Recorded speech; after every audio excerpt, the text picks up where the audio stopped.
Hello, नमस्ते। ये message सबके लिए है। This message is for everyone. Please अपना लैंग्वेज सेलेक्ट कर लें डिस्क्रिप्शन बॉक्स से। Please select your language from the description box before we proceed. Hello. Now that you have selected your language, let's begin. Today I have another message to deliver.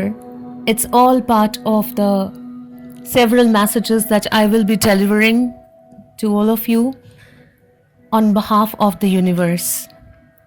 So let's begin by saying, I represent universe here and my message to you will be universe message to you.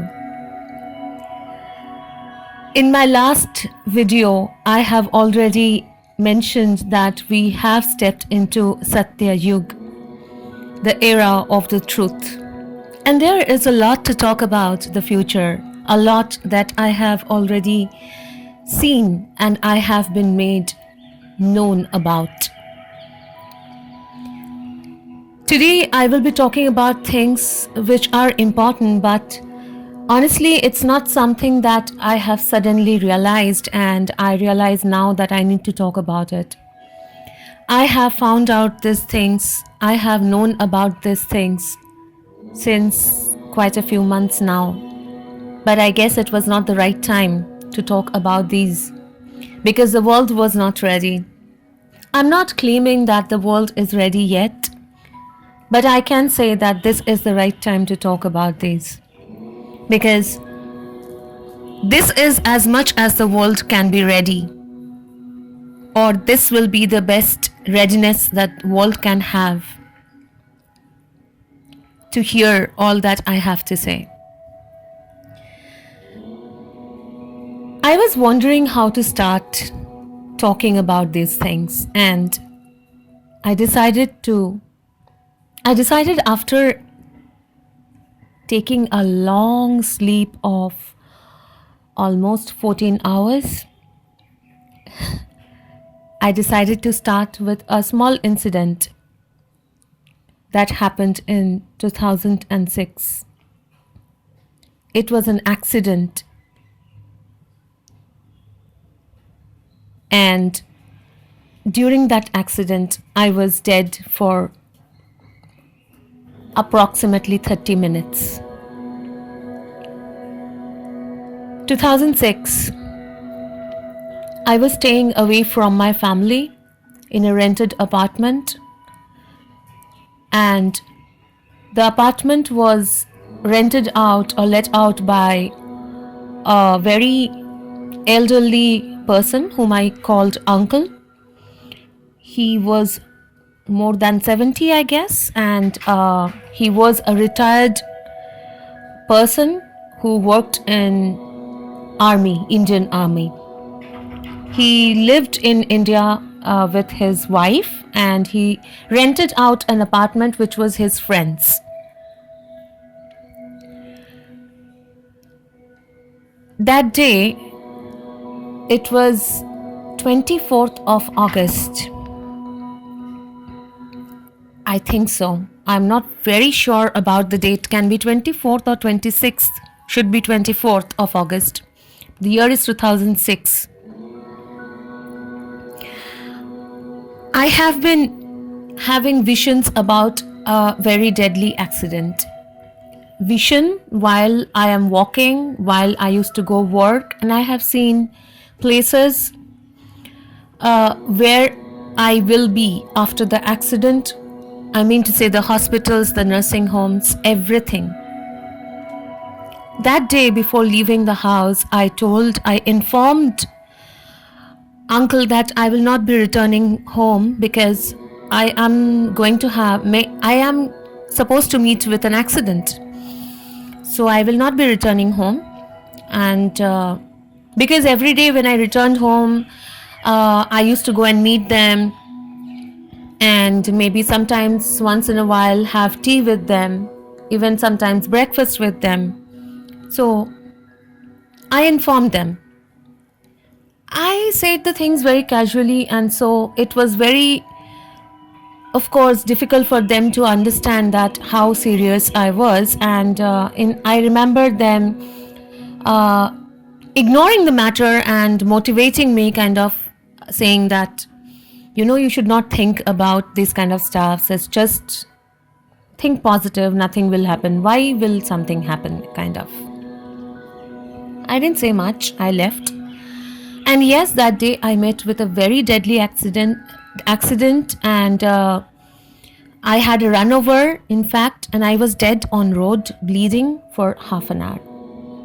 And then I was taken to the same places which I have seen before in my vision, the same hospitals, from there another nursing home. That's a different story.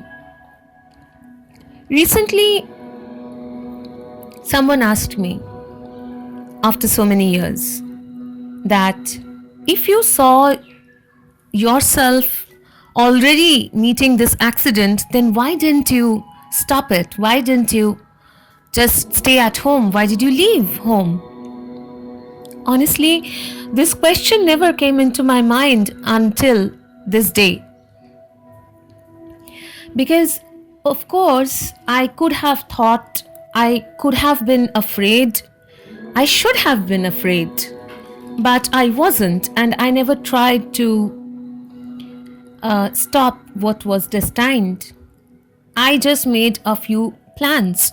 I didn't want my parents to find out from strangers that their daughter was lying on the road, bleeding, might be dead, or I didn't want that. So that's the reason I made plans. I aligned my office. I memorized a number that I will give the people who will take me to the hospital so that they can inform them. And the number was of my office, my boss, and not my family members. It was all planned, and I planned it well. But never did it occur to me that I should not go out, or I can prevent the accident, or never was I afraid for once. It was indeed strange, but now that someone asked me and I thought about it, I realized that we, those who are supposed to achieve a certain goal in life, which is aligned to our soul purpose, soul path, and the universe, we come across situations where certain actions has to be done according to the plan, according to the divine plan. And the purpose of knowing certain things is not to change destiny, because destiny is written, it cannot be changed. I won't say it cannot be changed at this point of time after knowing a certain things, which I will disclose in due course. But I would say that should not be changed, or we should not try to change our destiny. Rather, we should try to follow our soul path and work in alignment with the universe. And whenever we do that, universe provides us with the strength and trust, faith, everything that we need. But the choice is ours, always. It is time once again to make a choice, a very serious choice. But based on what and regarding what? As I have told all of you, that we have already entered the era of the truth, the Satya Yuga. But there are a lot of changes that are already happening, and a lot more to happen. And these changes will happen very rapidly. There will be lot and lot of events, very serious events, that will lead us to the final stable establishment of Satya Yuga. Because an era doesn't start overnight. Yes, we have indeed stepped into the era of truth. But it is that time when we are gradually entering more and more into this era, and after the transition period is over from Kali Yuga to Satya Yuga, we will finally reach the golden era of Satya Yuga. And to reach there, we have to go through a lot of changes, a lot of turbulences, and a lot of initiations, actions, choices. Today, I will just tell you a few things that will happen in Satya Yuga. And in the next video, I will talk about the choices. In Satya Yuga, as the name suggests, or the era of the truth, only truth will prevail. There will be no secrets, there will be no hidden agendas, there will be no hiding, lying, sabotaging. There will only be truth and transparency. And where there is truth, there is love. It will be an era where the human population will be very, very less. Yes, you heard me correct. The human population will be very, very less. And the full-fledged Satya Yuga will come after 800 to 900 years from now. Then why are we discussing it now? Because we are the ones who will come back again into that era, and we will be the ones who work in alignment with the universe, who bring in these changes, who will be enjoying the bliss of this era. And there comes the choice. Now, what will happen before that? In this 800 years, there is a huge threat that we are trying to prevent. I would rather say modify. There's a threat of human extinction. Yes, there's a threat to the very existence of humans on this planet.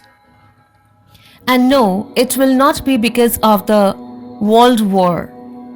It will be because of the artificial intelligence which we are empowering, which we are promoting.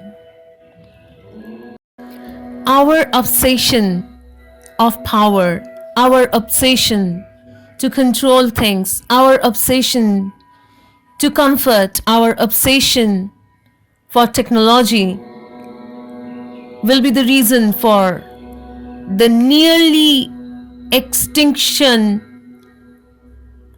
of human race. Near extinction of human race. But there will be certain twists which cannot be disclosed at this point of time. Because remember, if there is God, the Creator amongst us, walking, talking, moving all around, then there is evil forces as well. Before this stable era of Satya Yuga, there will be a lot of destruction. Human beings are already slave of technology, and the slavery will only increase. And there will be a time when the creator of artificial intelligence will be their slaves. It will be horrific indeed. And there comes the choice. There has been certain decisions taken which will be revealed to you gradually. But in order to smoothly transit from this era to the golden era of truth, of love, we all need to work together. The spiritually awakened souls, the divine feminines, masculines, the empaths, the light workers, the star seeds, and the humans, we all need to work together. And that will be the choice. Today, still now, not many are aware of the existence of the divine souls, the existence of the star seeds, the existence of Creator walking earth, experiencing this three-dimensional earth. But soon, the humans will have to witness, agree, and live with it. And there will be a choice. In the next video, I will talk about the transition period more and more about this choice. Until then, keep healing, shine your light, and follow the Creator. Because it is He who is the only truth. It is He who is love Himself.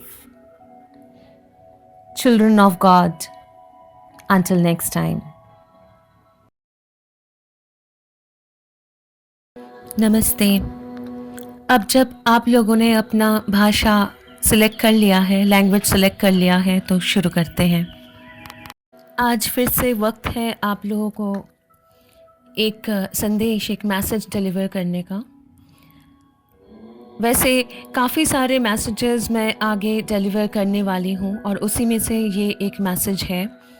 ये message है from the universe. Universe से आप सब लोगों के लिए ये message है। तो शुरू करते हैं ये बोल के कि मैं पृथ्वी पर यूनिवर्स की प्रतिनिधित्व करती हूँ। आई रिप्रेजेंट यूनिवर्स को, मैं रिप्रेजेंट करती हूँ यहाँ पे पृथ्वी पर।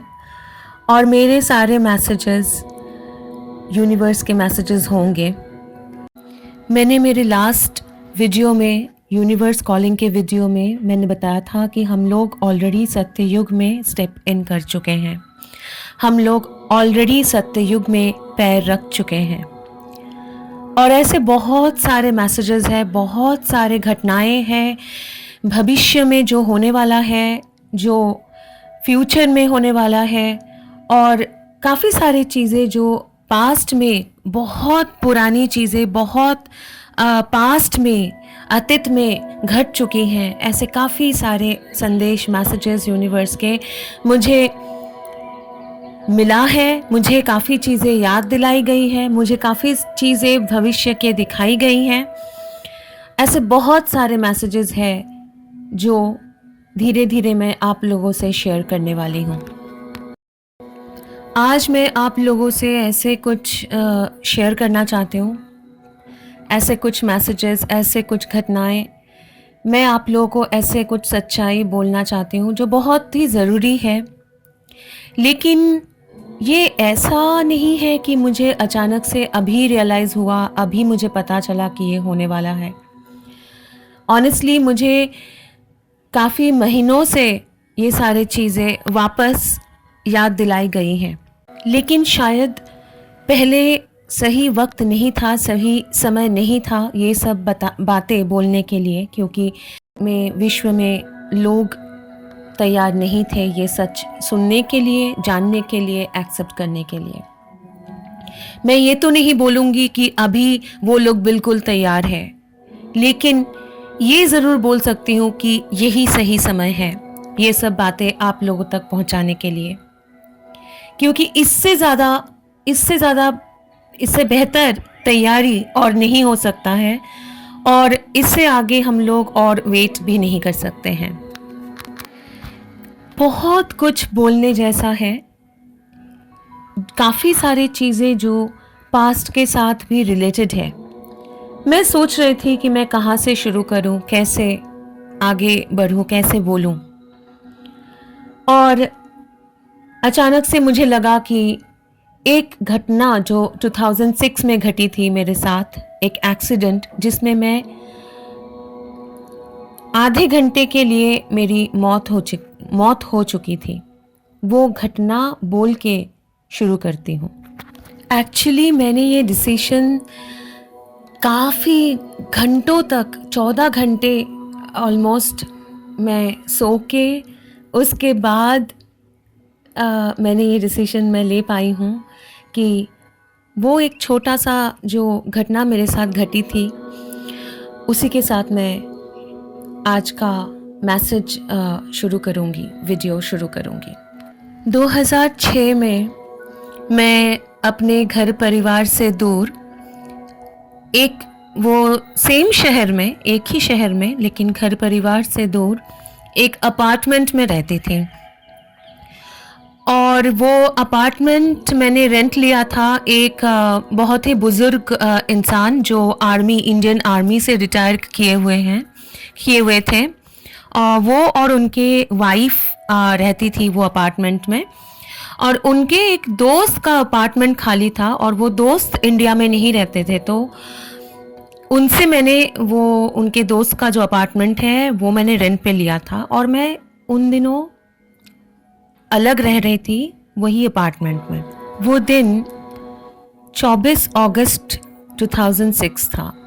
24 अगस्त या 26 अगस्त, मुझे जितना याद आ रहा है 24 अगस्त, हाँ 24 अगस्त 2006।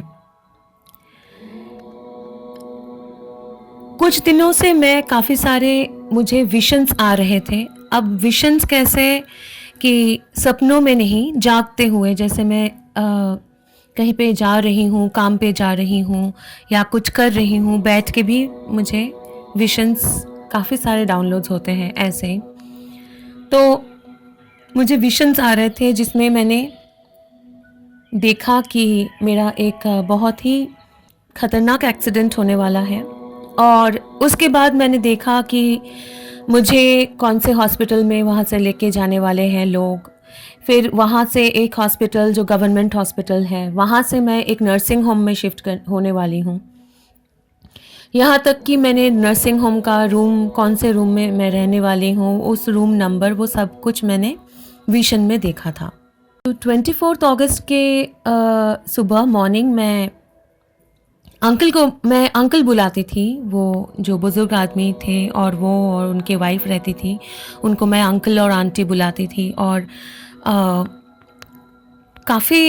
ये काफ़ी नॉर्मल था हम लोगों के लिए कि सुबह मैं उठ के उनके साथ मिलती थी। मैं ऑफ़िस काम पे निकलने से पहले मैं उनके साथ चाय पीती थी, कभी-कभी ब्रेकफ़ास्ट भी करती थी, और कभी-कभी शाम के वक्त पे भी मैं जाके चाय पीती थी उनके साथ। वो लोग कभी आते थे मेरे अपार्टमेंट में मेरे साथ चाय पीने के लिए, बातें करने के लिए। और उस दिन मैं उनके घर पे गई थी ब्रेकफ़ास्ट करने के लिए, और मैंने उनको इन्फ़ॉर्म किया था कि देखिए मैं आज वापस नहीं आने वाली हूँ क्योंकि मेरा एक एक्सीडेंट होने वाला है। ज़ाहिर सी बात है, मैं उन लोगों को बहुत ज़्यादा टेंशन नहीं देना चाह रही थी, तो इसीलिए मैंने बहुत कैजुअली बोला था बात। लेकिन ज़ाहिर सी बात है, ये किसी को भी यकीन नहीं होता है कि ऐसी चीज़ें समझा जा सकता है, और उनको भी ऐसे यकीन नहीं हुआ। वो मुझे ऐसे समझाए वो लोग कि ऐसे बातें मत करो, ऐसा कुछ भी नहीं है, ये तुम्हारा भ्रम है। तो मैंने बात को आगे नहीं बढ़ाई, मैंने उनको इन्फॉर्म किया और मैं ऑफ़िस के लिए निकल गई। फाइनली घर से निकलने के ऑलमोस्ट 1 घंटे बाद मेरे साथ मेरा वो एक्सीडेंट हुआ था और मैं पहले एक ऑटो एक्सीडेंट हुआ था जिसमें मैं रोड पे गिरी, ऑटो मेरे ऊपर गिरा और उसके बाद run over, it was a run over, मेरे ऊपर से वो निकल गया था। तो बहुत ही एक डेडली एक्सीडेंट था और तब मैं रास्ते में, मेरा तो इतना ब्लीडिंग हो रहा था और ऑब्वियसली, और मैं रास्ते में आई वॉज डेड। मेरा आत्मा जो है वो शरीर से निकल चुका था और आधे घंटे के लिए या उससे थोड़ा सा ज़्यादा मैं मर चुकी थी। उसके बाद मुझे बहुत देर बाद मुझे वहाँ से लेके गए वो लोग, वो सेम गवर्नमेंट हॉस्पिटल, फिर वहाँ से नर्सिंग होम में शिफ्ट किए। खैर वो उसके बाद काफ़ी कुछ हुआ और वो अलग एक स्टोरी है, कभी और मैं बताऊंगी। अब रिसेंटली किसी ने मुझे पूछा, जब आपने देख ही लिया था कि आपके साथ ये एक्सीडेंट होने वाला है तो आप घर से निकले ही क्यों? आपने वो एक्सीडेंट को क्यों नहीं रोका? आप क्यों निकली घर से? वैसे इस दिन से पहले मैंने कभी भी ये प्रश्न खुद से भी नहीं पूछा था कि हाँ, मेरे दिमाग में ही नहीं आया, मैंने कभी सोचा ही नहीं कि मैं रुक जाऊं या मैं बाहर जाऊं, मैं घर से क्यों निकली उस दिन या नहीं निकलूं, या फिर मैंने रोकने की कोई कोशिश की भी नहीं। मुझे कभी डर लगा ही नहीं कि हाँ मेरा एक्सीडेंट होने वाला है। मुझे डर लग सकता था एक्चुअली,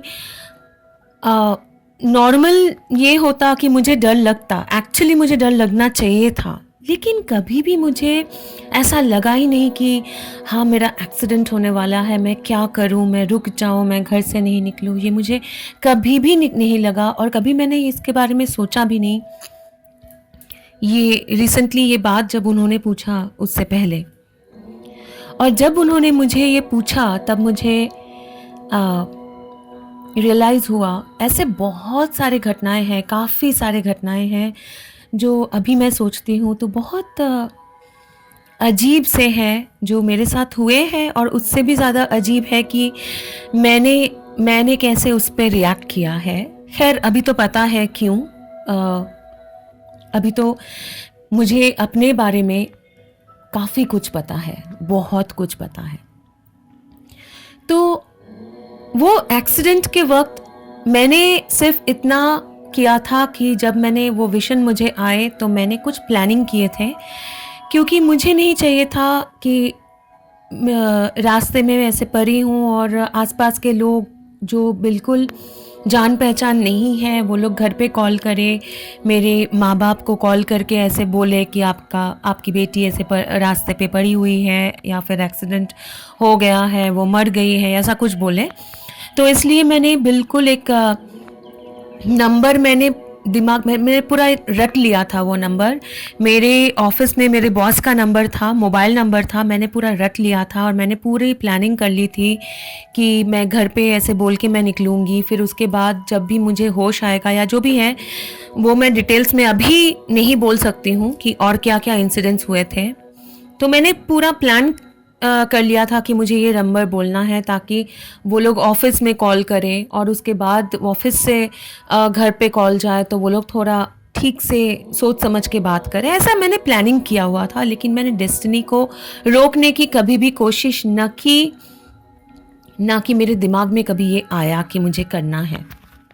हम लोग जो लाइट वर्कर्स हैं, स्टार सीड्स हैं, अवतार्स हैं, तो हम लोगों को काफ़ी सारे डाउनलोड्स यूनिवर्स से मिलते हैं, विशंस मिलते हैं, अलग अलग तरीके होते हैं चीज़ें पता चलने का, और वो इसलिए पता चलता है कि हम लोग उस पे कुछ काम कर सके, कुछ एक्शंस हम लोग ले सके जो कि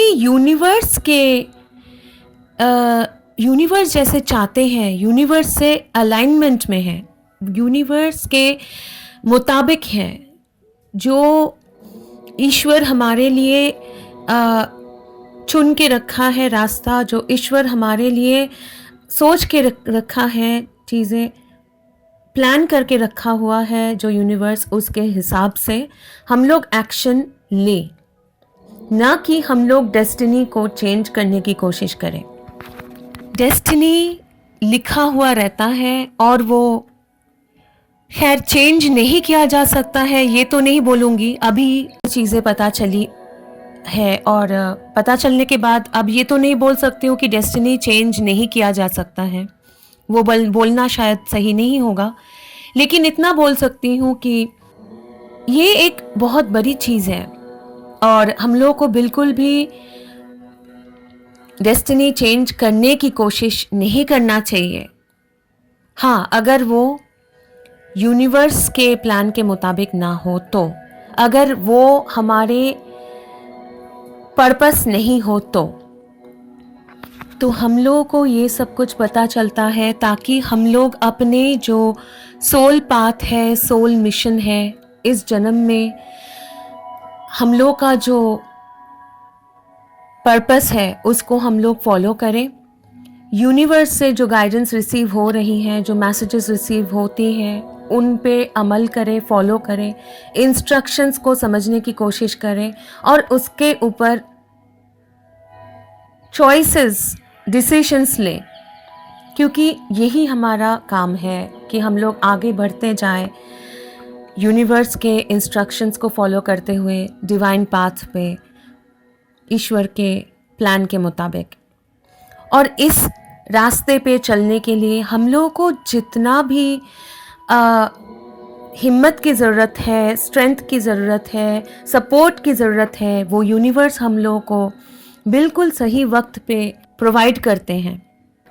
लेकिन वो डिसीशन, वो चॉइस, वो सिद्धांत जो है वो हम लोगों का होता है। हम लोग क्या अपने लिए चूज़ करते हैं, क्या चुनते हैं, कौन सा रास्ता चुनते हैं। हम लोग यूनिवर्स को फॉलो करते हैं, डिवाइन प्लान को फॉलो करते हैं कि हम लोग डर जाते हैं कि हम लोग कोई आसान सा रास्ता चूज़ कर लेते हैं। तो वो चॉइस जो है, वो सिद्धांत लेने का हक जो है, वो डिसीजन लेने का जो हक है, वो हमारा होता है। और सब कुछ यही चॉइस के ऊपर डिपेंड करता है। अभी फिर से वो वक्त आ गया है और एक चॉइस और एक डिसीजन लेने का, चुनने का वक्त आ चुका है। बहुत ही एक गंभीर, बहुत ही एक सीरियस सिद्धांत है, बहुत ही एक सीरियस चॉइस है। जैसे मैंने आप लोगों से बोला ही था कि हम लोग सत्य युग में पैर रख चुके हैं और हमारे आसपास ऐसे बहुत सारी घटनाएं हो रही है, ना कि अपने शहर में या अपने देश में, बल्कि पूरे विश्व में ऐसे बहुत सारी घटनाएं हो रही हैं। काफ़ी सारे सीरियस इवेंट्स हो रहे हैं और ये इवेंट्स जो है वो बढ़ता ही जाएगा और बहुत तेज़ी से बढ़ेगा। ये घटनाएं होते रहेंगे और तेज़ी से, क्योंकि ये सारे घटनाएं हम लोगों को आगे एक बहुत ही स्टेबल और वो फाइनल सत्य युग के अंदर हम लोग को, सत्य युग तक हम लोगों को पहुंचाएगा। मतलब अभी हम लोग एक ट्रांजिशन में से गुजर रहे हैं। हम लोग कलयुग से निकल के सत्य युग में घुस तो गए हैं, लेकिन सत्य युग प्रॉपरली, सही तरीके से एस्टैब्लिश होने तक का जो रास्ता है वो बहुत सीरियस है और ये रास्ते में बहुत सारे कांटे हैं, बहुत सारे सीरियस इवेंट्स और हो रहा है और भी ज़्यादा बढ़ेगा और बढ़ता ही जाएगा। और ग्रेजुअली ये इवेंट्स हम लोगों को वो स्टेबल एक सत्य युग तक लेके जाएगा जहाँ पे चीज़ें कंप्लीटली, टोटली अलग होंगी। एक युग ऐसे आज हम लोग सो रहे हैं कलयुग में और कल उठते हैं तो अचानक से सब कुछ बदल जाता है, ऐसा नहीं होता है। एक एरा, एक युग ऐसे शुरू नहीं होता है। तो एक ट्रांजिशन पीरियड होता है जहां हम लोग कलयुग से निकलते हैं और सत्य युग में पैर रखते हैं, और आगे जैसे हम लोग और समय बीतता है और ज़्यादा हम लोग सत्य युग में घुसेंगे और उसमें हम सेटल होते जाएंगे और चीज़ें कंप्लीटली बदलती रहेगी, और आगे एक सुनहरा, एक बहुत ही प्यारा सा युग में हम लोग खुद को पाएंगे। और आज हम आपको बोलने वाले हैं कि वो युग कैसा होगा, थोड़ा सा हम उसके बारे में आज आपको और बताएंगे। और अगले वीडियो में हम और थोड़ा बात करेंगे ये ट्रांजिशन पीरियड के ऊपर, भविष्य में क्या क्या होने वाला है उसके ऊपर, और हमारे पास क्या चॉइस है उसके ऊपर। सत्ययुग जैसे नाम से ही समझ में आता है, एक ऐसा युग होगा जहाँ पे कोई धोखाबाजी नहीं होगा, हमेशा सत्य की जीत होगी। सभी इंसान सत्य के मार्ग पर चलेंगे, सत्य के रास्ते पे चलेंगे। लोगों के अंदर कोई भेदभाव नहीं होगा, डिसऑनेस्टी नहीं होगी, लोग एक दूसरे को धोखा नहीं देंगे और सब कुछ बहुत ही ट्रांसपेरेंट रहेंगे। अंदर कुछ बाहर कुछ ऐसा नहीं, सब सच बाहर आएगा, सब सच खुले में सब कुछ होगा और ओपनली होगा, विथ ऑनेस्टी के साथ होगा और सच्चाई के साथ होगा। सारे लोग जो हैं वो सच्चाई के रास्ते पे ही आगे चलेंगे और एक बहुत ही पीसफुल, बहुत ही एक शांति से भरा हुआ एक युग होगा जहाँ पे लोग एक दूसरे से बहुत ज़्यादा प्यार करेंगे, एक दूसरे को बहुत ज़्यादा एक्सेप्ट करेंगे और सिर्फ सत्य और प्यार, यही सत्य युग में हम लोगों को दिखेगा।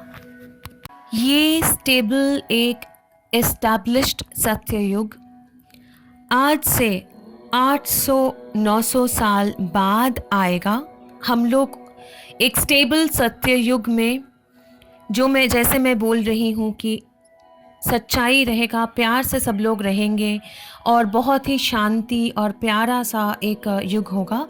वो 800-900 साल बाद वहाँ तक हम लोग पहुँचेंगे और तब पृथ्वी पर इंसानों का जो पॉपुलेशन है बहुत ही कम होगा, बहुत ही कम होगा, अभी से बहुत ज़्यादा कम होगा। आपने बिल्कुल सही सुना।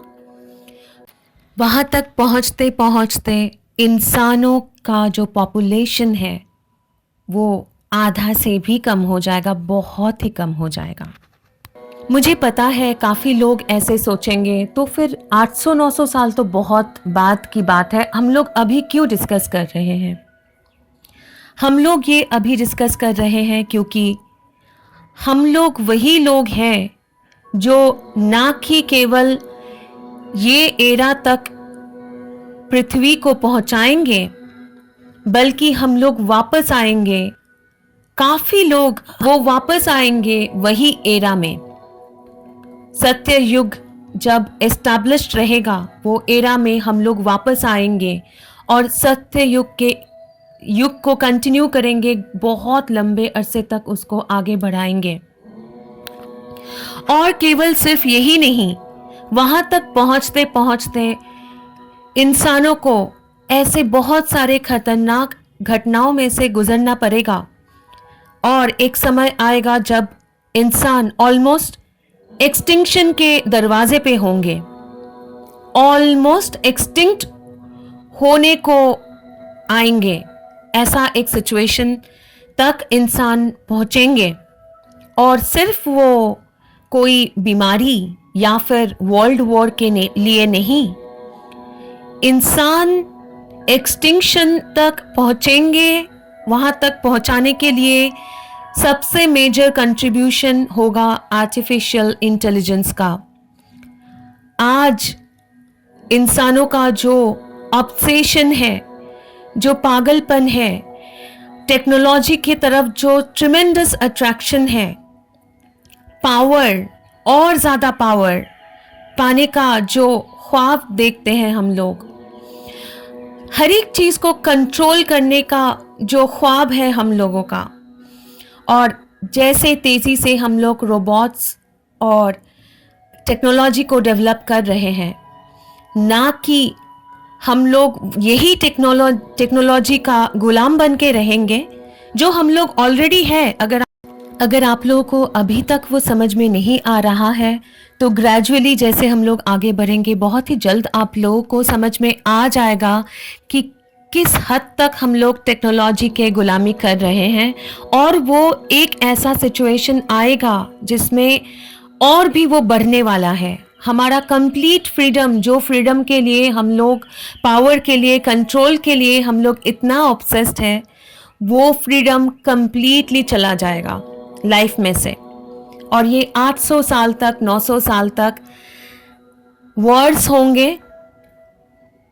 टेक्नोलॉजी हम लोग को गुलाम बनाएगा और उसके बाद हमारा एक्सटिंक्शन तक पहुंचने का रास्ता जो फाइनली वहां तक हम लोग को लेके जाएगा, वो है आर्टिफिशियल इंटेलिजेंस। और इधर ही आता है एक चॉइस। हम लोग को चॉइस कुछ दिया जा रहा है ताकि हम लोग ये जो फ्यूचर है, जो ऑलरेडी हो चुका है एक पैरेलल टाइम में, वो चॉइस हम ले ताकि ये फ्यूचर को हम लोग मॉडिफाई कर सकें। बदल तो नहीं पाएंगे, मॉडिफाई कर पाएंगे, क्योंकि वो एक्सटिंक्शन तक पहुंचने के बाद जब हम लोग एक्सटिंक्ट होंगे नहीं, वहाँ पे एक छोटा सा ट्विस्ट है, कुछ चेंजेस हैं जो मैं देख चुकी हूँ, लेकिन वो अभी बोलने का वक्त नहीं आया है। क्योंकि हमारे बीच में अगर जो लोग अवेकेंड हैं उनको पता है कि अगर हमारे बीच में स्टार सीड्स हैं, हमारे बीच में ईश्वर के अंश बहुत एक्टिवेटेड हैं, तो हमारे बीच में इविल फोर्सेस भी हैं। इसलिए सारी चीज़ें अभी बोलने का समय नहीं है, लेकिन वो ट्विस्ट, वो चेंजेस कुछ है जो डिवाइन प्लान करके रखे हैं और उसके मुताबिक हम लोगों को चॉइस मिलेगा।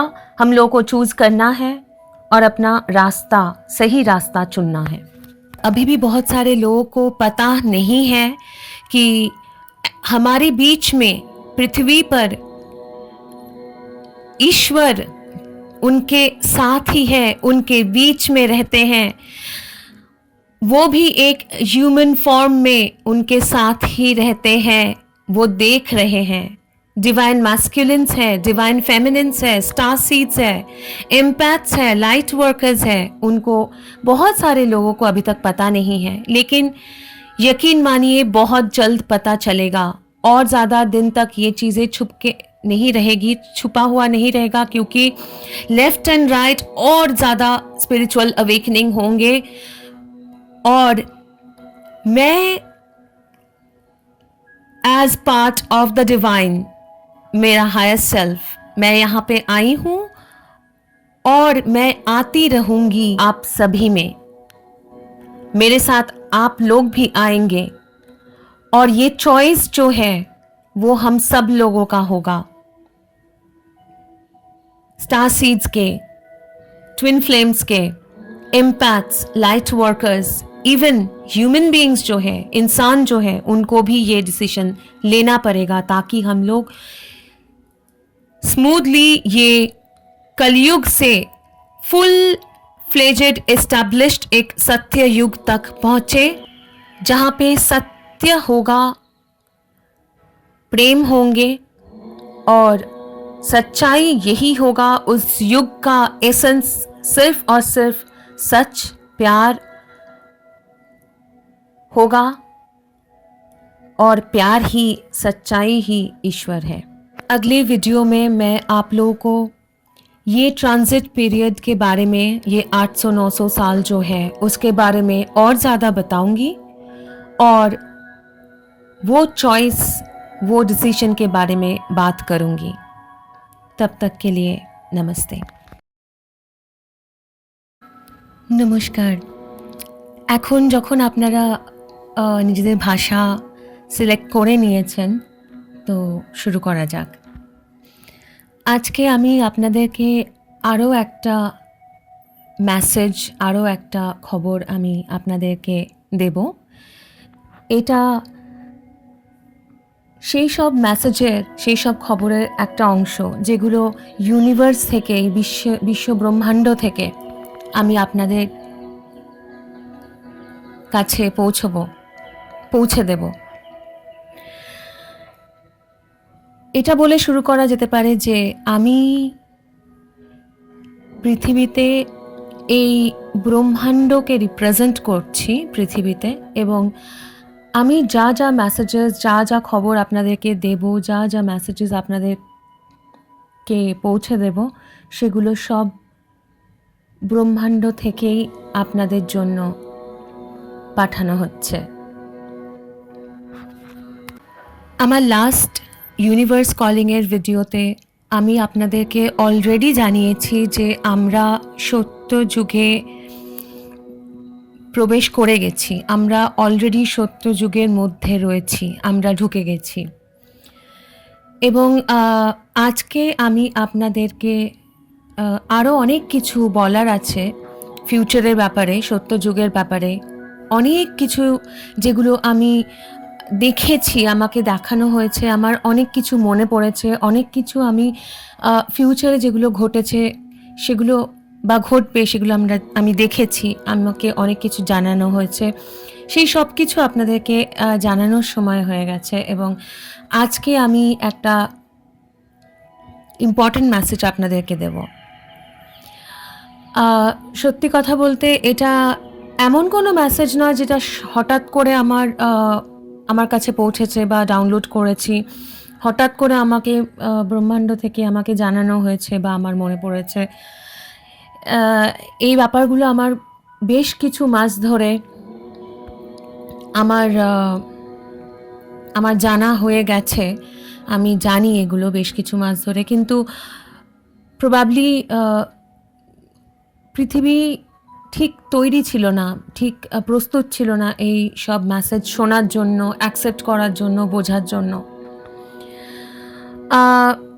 এটা বলছি না যে এখনও সবাই খুব রেডি, বিশেষ করে যারা হিউম্যানস, যারা মানুষ যারা রয়েছে তারা খুব রেডি, তারা খুব প্রস্তুত এগুলো সব শোনার জন্য, বোঝার জন্য, তা নয়। কিন্তু আমার মনে হয় এটুকু আমি জানি যে এটাই সঠিক সময়, এর থেকে বেশি আর দেরি করা যাবে না। কারণ এখন যতটা প্রস্তুতি আছে পৃথিবীর, এটাই ম্যাক্সিমাম পসিবল প্রস্তুতি, এটাই সব থেকে মানে এর থেকে বেশি প্রস্তুতির জন্য আর অপেক্ষা করা যাবে না, এবং এর থেকে বেশি প্রস্তুত পৃথিবী হবে না তো এগুলো শোনার জন্য। তো এখান থেকে আমাদেরকে শুরু করতে হবে, এবং এখনই আমাকে এই কথাগুলো আপনাদেরকে জানাতে হবে। আমি কয়েকদিন ধরে ভাবছিলাম যে আমি কোথা থেকে শুরু করব, কিভাবে শুরু করব। ব্যাপারটা হচ্ছে যে স্পিরিচুয়াল অ্যাওয়েকেনিং একটার পর একটা হওয়ার পরে, এনলাইটেনমেন্টের পরে অনেক কিছু তথ্য সামনে এসছে, আমার নিজের পরিচয়, আমার সব কিছু মনে পড়েছে, এবং বহু আমার অতীতের প্রত্যেকটা জীবন যেটা আমি এই পৃথিবীতে কাটিয়েছি সে সম্বন্ধে মনে পড়েছে, ভবিষ্যৎ আমি দেখেছি, এবং বলার জন্য অনেক কিছু রয়েছে। আর আমি ভাবছিলাম আমি কোথা থেকে শুরু করব। তারপরে ফাইনালি অলমোস্ট 14 ঘন্টার বেশি প্রায় ঘুমিয়ে, রেস্ট নিয়ে, মেডিটেট করে আমি ফাইনালি ডিসাইড করলাম, এই সিদ্ধান্ত নিলাম যে আমি একটা ছোট্ট ঘটনা থেকে শুরু করব। ছোট ঘটনা হয়তো নয়, সাধারণভাবে ভাবতে গেলে এটা একটা খুব বড় ঘটনা। এটা একটা অ্যাক্সিডেন্ট যেটা আমার হয়েছিল 2006 24শে অগস্ট। আর ওই অ্যাক্সিডেন্টের সময় আমি আধা ঘন্টার জন্য মৃত ছিলাম। আমার শরীর থেকে প্রাণ বেরিয়ে গেছিল আধা ঘন্টার জন্য, ওর থেকে একটু বেশিও হতে পারে। আর সেই ঘটনাটা দিয়ে আমি শুরু করব। 2006 24শে অগস্ট, প্রবাবলি 24শে অগস্ট, 26শে অগস্টও হতে পারে, কিন্তু আমার যতটা ধারণার 24শে অগস্ট ছিল। 26শে অগস্ট আমার অপারেশনটা হয়েছিল, রাইট, 24শে অগস্ট। তো ওই সময় আমি আমার ঘর পরিবার থেকে বাইরে, বাবা মার থেকে দূরে আমি একটা অ্যাপার্টমেন্টে থাকতাম ভাড়া নিয়ে। সেইটা একই শহরে যদিও, কিন্তু আলাদা থাকতাম। এবং যেই অ্যাপার্টমেন্টটা আমি ভাড়া নিয়েছিলাম সেটা একজন খুব বয়স্ক এক্স আর্মি একজন ভদ্রলোকে ছিল। ভদ্রলোক আর্মিতে কাজ করতেন এবং রিটায়ার করে গেছিলেন। উনি ওনার ওয়াইফ থাকতেন আরেকটা অ্যাপার্টমেন্টে, সেম কমপ্লেক্সে। এবং ওনার একটা বন্ধুর অ্যাপার্টমেন্ট খালি ছিল। সেই বন্ধু ইন্ডিয়াতে থাকতেন না, বাইরে থাকতেন। এবং ওই অ্যাপার্টমেন্টটা আমি ভাড়া নিয়েছিলাম রেন্টে। এবং ওই ভদ্রলোক এবং ভদ্রলোকের ওয়াইফ, ওনারা জাস্ট ওপরের অ্যাপার্টমেন্টেই থাকতেন। ওনাদেরকে আমি আঙ্কেল আন্টি বলে ডাকতাম। প্রায় দিনই আমি ওনার বাড়িতে যেতাম ব্রেকফাস্ট করতে। একসাথে আমরা ব্রেকফাস্ট করতাম, চা খেতাম। কোনো কোনো সময় ওনাদেরকেও ডেকে নিতাম আমার অ্যাপার্টমেন্টে। আমার আমার কুকিং করতে খুব ভালো লাগে, তো আমি ওনাদেরকে অনেক সময় ব্রেকফাস্ট করে খাওয়াতাম। কোনো কোনো সময় ইভিনিংয়ে অফিস থেকে ফেরার পরেও আমি ওনাদের সাথে বসে চা জলখাবার খেয়েছি। এটা আমার লাইফস্টাইল ছিল সেই সময়। তো 24শে অগস্টের কিছুদিন আগে থেকে আমি দেখতে পাচ্ছিলাম ভিশনসে ফিউচার। এবং আমার ভিশনসগুলো এরকম ছিল না কি স্বপ্নের মধ্যে। আমার ভিশনসগুলো এরকম ছিল যে জলজ্যান্ত আমি যখন রাস্তা দিয়ে যাচ্ছি বা আমি কাজ করছি বা আমি কোথাও যাচ্ছি, তখন আমি এরকম একটা ফ্ল্যাশব্যাকের মতো এরকম একটা ভিশন দেখতে পেতাম। শুধু ডিফারেন্স হচ্ছে এটা ভবিষ্যতে। তো আমি দেখেছিলাম যে আমার একটা খুব বড় অ্যাক্সিডেন্ট হবে। তারপরে ওখান থেকে আমি কোন হসপিটালে যাব, ওখান থেকে কোন নার্সিংহোমে, হসপিটাল গভর্নমেন্ট হসপিটাল, ওখান থেকে আমাকে নার্সিংহোমে শিফট করা হবে।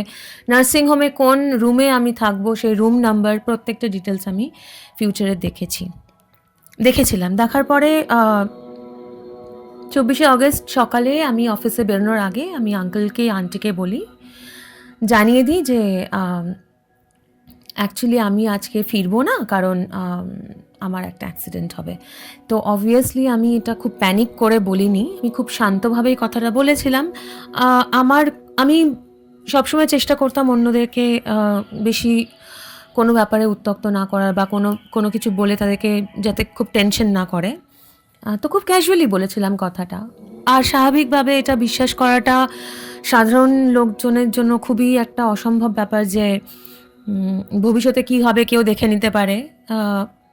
আর বিশেষ করে যারা আমাকে জানে না, আমার বাড়ির লোকজন তাও কিছুটা জানে, বিকজ অনেক কিছু ঘটনা বাড়িতে যেগুলো হয় সেগুলো আমি আগে থেকে দেখে নিই। সব জিনিস সবসময় বলি তা নয়, কিন্তু কারণ সব কিছু সবসময় জানানোর নয়, কিন্তু কিছু কিছু জিনিস আছে অফকোর্স যেগুলো জানানোর, আর কিছু কিছু জিনিসের উপরে তো আমি যাই হোক তো দেখে নিয়েছিলাম, সেগুলো বলার পরে তো স্বাভাবিকভাবে ওনারা আমাকে বোঝালেন যে না না, এগুলো তুমি কি বলছো, এসব কখনো হয় না, এটা তোমার ভুল ধারণা, এসব কথা বলতে নেই, হ্যাঁ না তেনা যেভাবে বোঝান।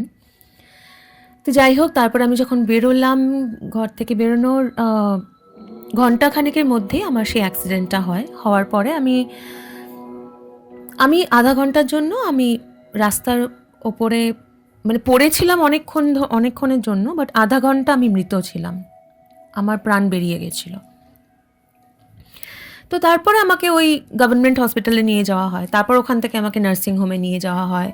নার্সিংহোমে ওরা অ্যাডমিট করতে চায়নি, যে এ তো বাঁচবে না, হ্যাঁ না, অনেক কিছু হয়েছে, সেটা অন্য একটা লম্বা ঘটনা। তো সেটা আমি অন্য কোনো দিন বলবো, এরকম অনেক ঘটনা আছে।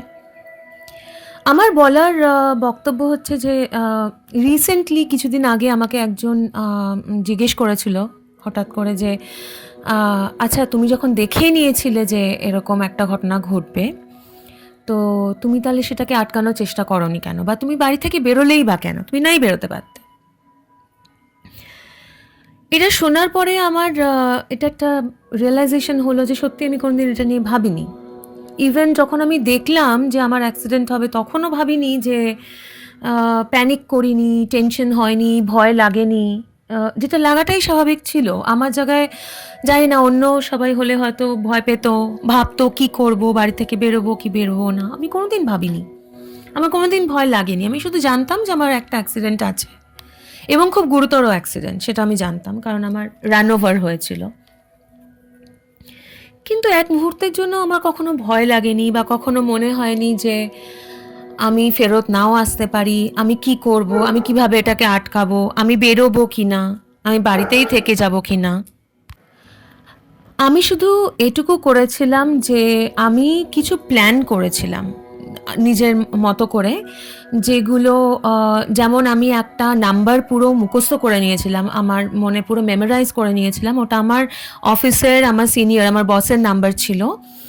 কারণ আমি এটা ভেবেছি, আমি পুরো প্ল্যান করেছিলাম যে আমার এরকম অ্যাক্সিডেন্ট, বিকজ আমি দেখেছি আমি এরকম পড়ে থাকবো বা যাই হোক হোয়াট এভার, তো আমি সেগুলোর মধ্যে ঢুকছি না। তো আমি পুরো প্ল্যান করে নিয়েছিলাম যে ওখান থেকে ফোনটা যাবে, তো আমি আমার বাড়ির নাম্বার, যাতে বাড়িতে খবর না যায়, কারণ বাইরে অচেনা লোকজন ফোন করলে তারা বুঝবে না যে আমার বয়স্ক বাবা মা, তাদেরকে কীভাবে খবরটা দিতে হবে। তারা হয়তো এমনিই বলে দেবে যে এরকম অ্যাক্সিডেন্ট হয়েছে, খুব খারাপ অবস্থা বা হ্যাঁ না তো আমি এগুলো চাইনি যে বাড়িতে এইভাবে খবর যাক। তো আমি অফিসের নাম্বার মুখস্থ করে নিয়েছিলাম যে ওদের নাম্বারটা দেবো আমি, আমার মানে এই সব কিছু সব প্ল্যানিং করে নিয়েছিলাম। তো নেওয়ার পরে অবভিয়াসলি যেরকমভাবে প্ল্যান ছিল ওইভাবে জিনিসগুলো হয়েছে।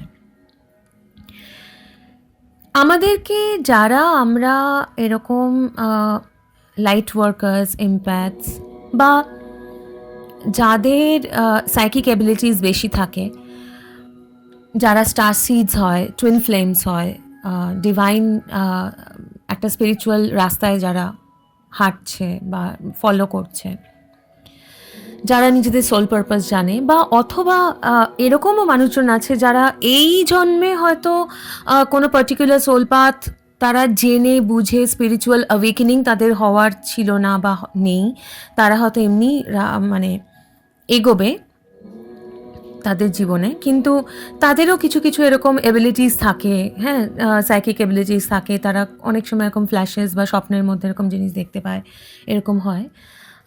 তাদের ক্ষেত্রেও একই ব্যাপার, সেটা হচ্ছে যে আমাদেরকে ব্রহ্মাণ্ড, বিশ্ব, ব্রহ্মাণ্ড কথাটা না খুব ছোট, আমার বলতে খুব অসুবিধা লাগে, কারণ আমি যেখান থেকে এসেছি, এই কথাটা আমি হিন্দি বা ইংলিশ ডাবড ভার্সনটাতে বলিনি, আমি নেক্সট ভিডিওতে আরেকবার হয়তো ইনক্লুড করব।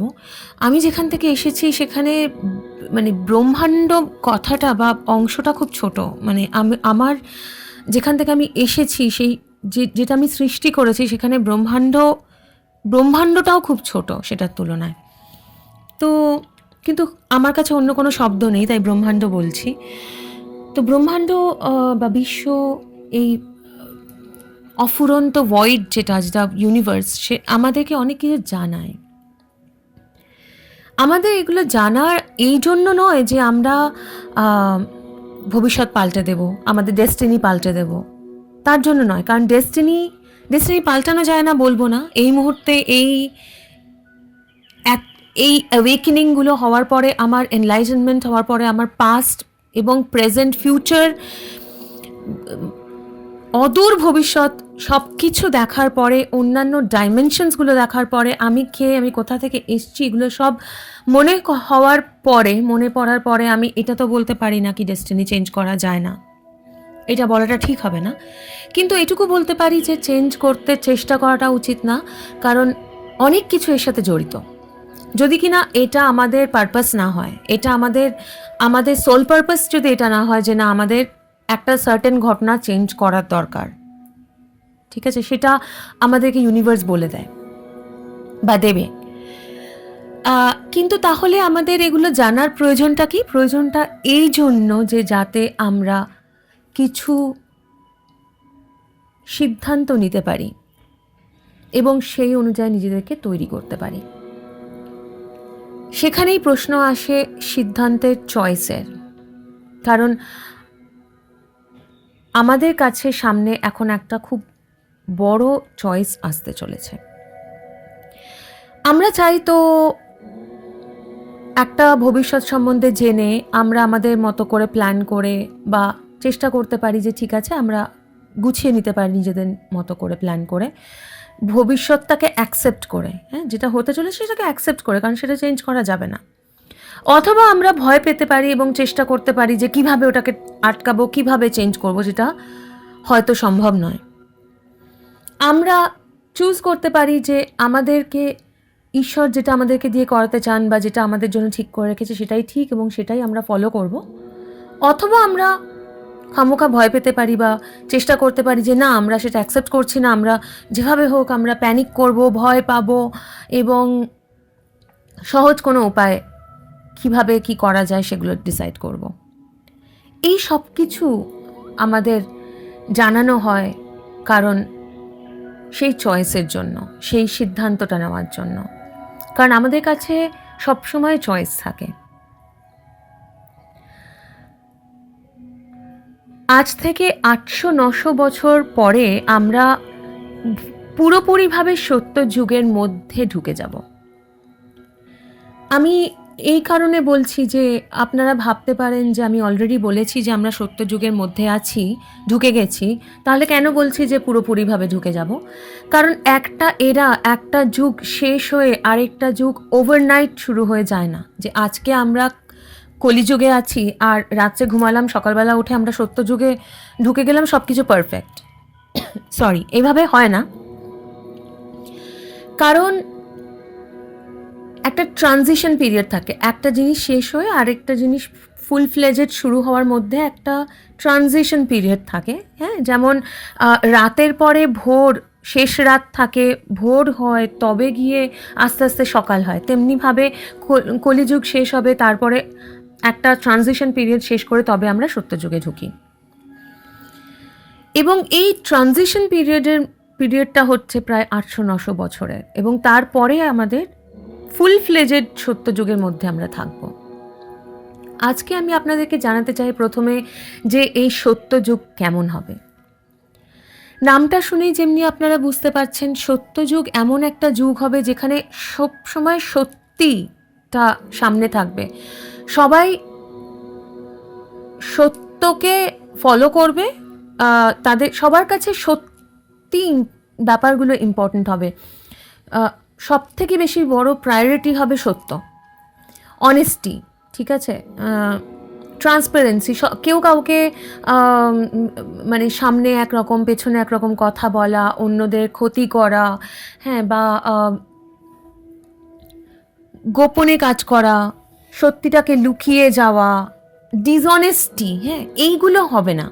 খুব ট্রান্সপারেন্ট হবে, কারণ সত্য যুগে ম্যাক্সিমাম যারা থাকবে, জীবিত থাকবে, বা যারা সত্যযুগটাকে এনজয় করবে, রাদার আমি বলবো, খুব কম সংখ্যক মানুষ, খুবই কম সংখ্যক, এবং তারা মোস্টলি সবাই স্পিরিচুয়ালি অ্যাওয়েকেন্ড হবে, ঠিক আছে। অ্যাকচুয়ালি অনেকগুলো কিছু তথ্য যেটা আমি বাংলায় এখন এখানে শেয়ার করছি, আমি ইংলিশ হিন্দিতে করিনি, আমি এটা রিপিট করবো নেক্সট ভিডিওতে, কারণ এক্স্যাক্টলি ডাব করাটা আমার পক্ষে পসিবল না। এই জিনিসগুলো এমন না যে একটা স্ক্রিপ্ট ধরে বলে দেওয়া যায়, তো অনেক কিছু এক্সট্রা হয়তো কোনো কোনো ক্ষেত্রে চলে আসে। আমি চেষ্টা করব নেক্সট ইউনিভার্স কলিংয়ে ওটাকে মেনশন করে দেওয়ার, যেগুলো আমি মিস করে গেছি। তো সত্যযুগ একটা খুব সুন্দর যুগ হবে, যেখানে আমাদেরকে এত ক্রাইম, এত কিছু হবে না যেগুলো আমাদেরকে সবসময় ভয় থাকতে হবে। কি হবে, আমরা বাড়ি থেকে বেরোতে ভয় পাবো, আমরা কাউকে বিশ্বাস করতে পারবো না, কারণ তখন সবাই খুব ভালোবাসা এবং সত্যের সাথে একে অন্যের সাথে ফুল ট্রান্সপারেন্সির সাথে খুব অনেস্টলি একে অন্যের সাথে ব্যবহার করবে, খুব ভালোবাসার সাথে, প্রেমের সাথে, এবং সব জায়গাতে সত্যি কথাটাই সামনে থাকবে, সব কিছু সত্যি যেটা সেটাই থাকবে, কোনো কিছু গোপন থাকবে না। এবং কিন্তু ওই যুগ অবধি পৌঁছানোর মধ্যে 800-900 বছরটা খুব ইম্পর্ট্যান্ট, কারণ আপনারা দেখতে পাবেন যে আশেপাশে অনেক কিছু ঘটছে, অনেক ঘটনা, খুব সিরিয়াস ঘটনা, এবং আরও ঘটবে, আরও অনেক ঘটবে, এবং খুব তাড়াতাড়ি ঘটবে, আরও অনেক কিছু ঘটতে থাকবে।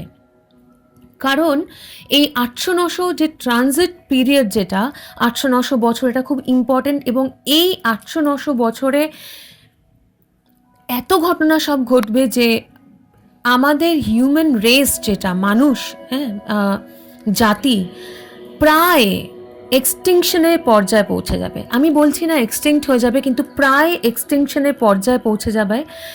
এবং সত্যযুগে যারা পৌঁছবে তারা খুব কম সংখ্যক মানুষ। এক্সটিংশনের পর্যায়ে পৌঁছবে, কিন্তু এক্সটিংক্ট হবে না, কারণ সেখানে একটা টুইস্ট আছে। সেই ঘটনাগুলো আমি দেখেছি, কিন্তু আমি এই মুহূর্তে বলতে পারছি না, শেয়ার করতে পারছি না। করব, নিশ্চয়ই করব। আমি এখানে এসছি, আমার অ্যাওয়েকেনিং হয়েছে, আমি জন্ম নিয়েছি আপনাদের প্রত্যেকটা প্রশ্নের উত্তর দেওয়ার জন্য, প্রত্যেকটা প্রশ্নের উত্তর দেওয়ার জন্য। তো অবভিয়াসলি আপনাদেরকে জানাবো, কিন্তু আপনারা যারা জানেন যে এখন পৃথিবীতে, অনেকে হয়তো জানে না, কিন্তু ভবিষ্যতে খুব তাড়াতাড়ি জানবে যে আমাদের মধ্যেই ঈশ্বর, আমাদের মধ্যেই, আমাদের আশেপাশেই ঘুরে বেড়াচ্ছে সাধারণ মানুষের রূপে, কিন্তু আমরা তাদেরকে চিনতে পারছি না। আমাদের মধ্যে স্টার সিডস আছে, এমপ্যাথস আছে, লাইট ওয়ার্কার্স আছে, আমাদের মধ্যে টুইন ফ্লেমস আছে, আমাদের মধ্যে সোলমেটস আছে, যেগুলো আমরা কাহানিতে মানে বইয়ে পড়ে থাকি। আমরা ভাবি যেরকম হতে পারে, কিন্তু আমরা কিন্তু জানি না যে সত্যি সত্যি এগুলো হচ্ছে বা আছে আশেপাশে, অনেকেই জানে না। কিন্তু এত স্পিরিচুয়াল অ্যাওয়েকেনিং হবে লেফট অ্যান্ড রাইট, এত অ্যাওয়েকেনিং হবে কি লোকজন আরও অনেক জানবে, অনেক জানবে, ব্যাপারগুলো খুব নর্মাল হয়ে যাবে। এখন যেগুলো খুব লুকানো রয়েছে ওগুলো খুব নর্মাল হয়ে যাবে, এবং মানুষকে জানতে হবে এবং অ্যাকসেপ্ট করতে হবে যে হ্যাঁ, ঈশ্বর আমাদের মধ্যেই রয়েছে। স্টার সিডস আছে, যারা অন্যান্য কনস্টেলেশন থেকে এসছে, বিভিন্ন ধরনের ডিভাইন পাথে যারা চলছে, ডিভাইন রাস্তায় যারা ফলো করে চলছে, এরকম বিভিন্ন ধরনের স্পিরিচুয়াল সোলস আছে, আমাদের মধ্যেই রয়েছেন তারা, ওনারা। যাই হোক, তো এই ৮০০-৯০০ বছরটা খুব ইম্পর্ট্যান্ট। এবার আপনারা ভাবতে পারেন যে ৮০০-৯০০ বছর পরে যেটা হবে সেটার জন্য আমরা এখন থেকে কেন ভাবছি কারণ ৮০০-৯০০ বছর পরে যে ফুল ফ্লেজেড সত্যযুগ হবে, সেই অবধি পৃথিবীকে পৌঁছে দেব আমরাই। এবং আমরা বলতে এখানে প্রত্যেকের খুব ইম্পর্ট্যান্ট রোল আছে, আমার, আপনার, স্টার সিডস, এমপ্যাথস, টুইন ফ্লেমস, আভতার্স, ঠিক আছে? শুধু তারা না, ইভেন যারা মানুষ, তাদেরও অনেক ইম্পর্টেন্ট রোল আছে, কারণ এখানেই চলে আসছে সেই চয়েসের ব্যাপারগুলো। আমরা কি চুজ করছি, আপনারা কি চুজ করছেন, সেটা খুব ইম্পর্ট্যান্ট, কারণ তার উপরেই ডিপেন্ড করবে যে সত্যযুগে কিভাবে আমরা পৌঁছবো এবং কারা ওখানে পৌঁছবো। কারণ এটুকু বলে দিই যে আমরা যেভাবে মানে এক্সটিংশনের পর্যায়ে যে মানুষ পৌঁছবে, সেটা কিন্তু কোনো বিশ্বযুদ্ধ বা অন্যান্য কোনো ডিজিজ শুধুমাত্র সেটার জন্য নয়। ম্যাক্সিমাম ড্যামেজটা, ম্যাক্সিমাম যেটা কন্ট্রিবিউট করবে, সেটা হচ্ছে এবং আর্টিফিশিয়াল ইন্টেলিজেন্স। আমরা যেভাবে টেকনোলজির দাসত্ব করছি না, আমরা এটা রিয়েলাইজ করি বা না করি, হয়তো অতটা বুঝতে পারছি না এখন, গ্র্যাজুয়ালি বুঝতে পারবো, কারণ লিটারালি আমরা স্লেভ হয়ে যাব, আমরা দাস হয়ে যাব টেকনোলজির। খুব শিগগিরই হবে এটা, যে আমাদেরকে লিটারালি, মানে টেকনোলজি যেটা আমাদেরকে কমপ্লিটলি কন্ট্রোল করবে, আরও কন্ট্রোল করবে, এবং আমরা না জেনেই, টেকনোলজি না বুঝেই টেকনোলজির দাসত্ব অলরেডি করছি, এবং সেটা দিন দিন বাড়বে। এবং শেষ যে এক্সটিংশন অবধি পৌঁছানোর যে শেষ যে কন্ট্রিবিউশন, সেটা হবে আর্টিফিশিয়াল ইন্টেলিজেন্সের। আমাদের এই নেশা, আরও পাওয়ার, আমাদের জীবনে কন্ট্রোল, একটা ফ্যাসিনেশন, একটা কাইন্ড অফ একটা পাগলামো, যে আমাদের আরও পাওয়ার দরকার, আমাদেরকে নিজেদেরকে প্রুভ করা দরকার, আমরা রোবটস তৈরি করছি, তাদেরকে পাওয়ার দিচ্ছি। এই জিনিসগুলো, এই আর্টিফিশিয়াল ইন্টেলিজেন্সই আমাদেরকে পৌঁছে দেবে এক্সটিংশনের দরজায়। হ্যাঁ, কিন্তু আমরা এক্সটিংক্ট হব না, সেটাও আমি জানি। এক্সটিংক্ট হব না, কিন্তু হব না কারণ এখানেই একটা ভবিষ্যতে ছোট্ট মডিফিকেশন করার আছে। চেঞ্জ তো আমরা করতে পারবো না বা করবো না, কিন্তু একটা মডিফিকেশন করার আছে, এবং সেখানেই চলে আসে চয়েসের ব্যাপারটা। কারণ আমাদের মধ্যে অনেকেই, ম্যাক্সিমাম যারা স্পিরিচুয়ালি অ্যাওয়েকেন্ড, আমরা যারা চয়েস করব তার উপরে ডিপেন্ড করবে যে কারা ফেরত আসবে সেই সত্য যুগে বসবাস করার জন্য, সেই সত্য যুগটাকে এনজয় করার জন্য। আমরাই ফেরত আসবো। আমি আমার নেক্সট ভিডিওতে আরও ডিটেলসে বলবো সত্যযুগ সম্বন্ধে, এই ট্রানজিট পিরিয়ডের সম্বন্ধে, ভবিষ্যতে কী কী হতে চলেছে আরও ডিটেলসে বলবো, এবং এই চয়েসের ব্যাপারেও কথা বলবো, কারণ এই চয়েসটা খুব ইম্পর্ট্যান্ট আমাদের ভবিষ্যতের জন্য, এবং এই চয়েসের উপরেই ডিপেন্ড করবে যে আমরা যারা আসবো, ফেরত আসবো এই সত্যযুগে, এবং এই খুব সুন্দর একটা এরা, সেটাকে কিভাবে আমরা পৃথিবীকে ওই অবধি পৌঁছবো যেখানে শুধুমাত্র সত্যি থাকবে, শুধুমাত্র ভালোবাসা থাকবে এবং আলো থাকবে, এবং সবাই নিজেদের ক্রিয়েটর ঈশ্বরকে ফলো করবে, কারণ ঈশ্বরই সত্যি, ঈশ্বরই প্রেম, ঈশ্বরই ভালোবাসা, এবং ঈশ্বরই একমাত্র সত্য। যতক্ষণ না আপনাদের সাথে আরেকবার দেখা হচ্ছে ততক্ষণ ভালো থাকবেন।